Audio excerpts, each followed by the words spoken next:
بسم اللہ الرحمن الرحیم نحمدہ و نصلی علی رسولہ الکریم اما بعد۔ محترم ناظرین کرام، دارالفتہ دارالعلوم دیوبند سے یہ سوال کیا گیا ہے کہ میں جاننا چاہتا ہوں کہ تبلیغ کے کام کو نبی والا کام کہنا درست ہے یا نہیں۔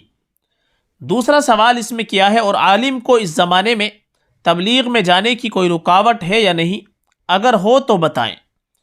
یہ سوال ہے جو دارالفتہ میں کیا گیا ہے، اور یہ سوال اس لیے کیا گیا ہے، اور سوال کرنے کا مقصد یہ ہے چونکہ آج کل تبلیغ والے جب بیان کرتے ہیں تو اس بیان کے اندر یہ بات بار بار سامنے آتی ہے کہ یہ تبلیغ کا کام نبیوں والا کام ہے۔ اسی کے تعلق سے یہ سوال ہے۔ اس سوال کا دارالفتہ دارالعلوم دیوبند سے کیا جواب ملا ہے، وہ جواب ہم آپ کو سنانے والے ہیں، آپ سماعت فرمائیے گا۔ جواب: بسم اللہ الرحمن الرحیم۔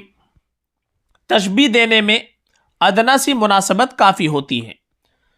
اللہ کی بات کو نبیوں نے اپنی قوم تک پہنچایا، تبلیغی جماعت کے حضرات بھی دین کی بات دوسروں تک پہنچاتے ہیں۔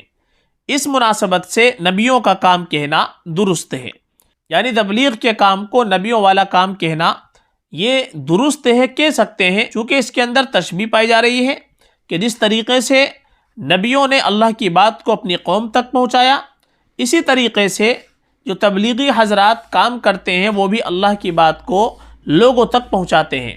تو اس تشبہ کی وجہ سے اور تشبیہ کی بنا پر اس کام کو نبیوں والا کام کہنا درست ہے، اس میں کوئی مسئلہ نہیں ہے، کہہ سکتے ہیں۔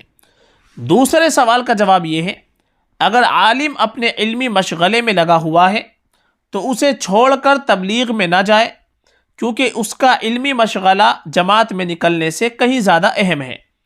ہاں، اپنے تعطیل کے زمانے میں جی چاہے تو قوم کی رہنمائی کے لیے نکل سکتا ہے، بشرطے کہ اتنا کرایہ اس کے پاس موجود ہو جس سے آسانی کے ساتھ جا آ سکتا ہو۔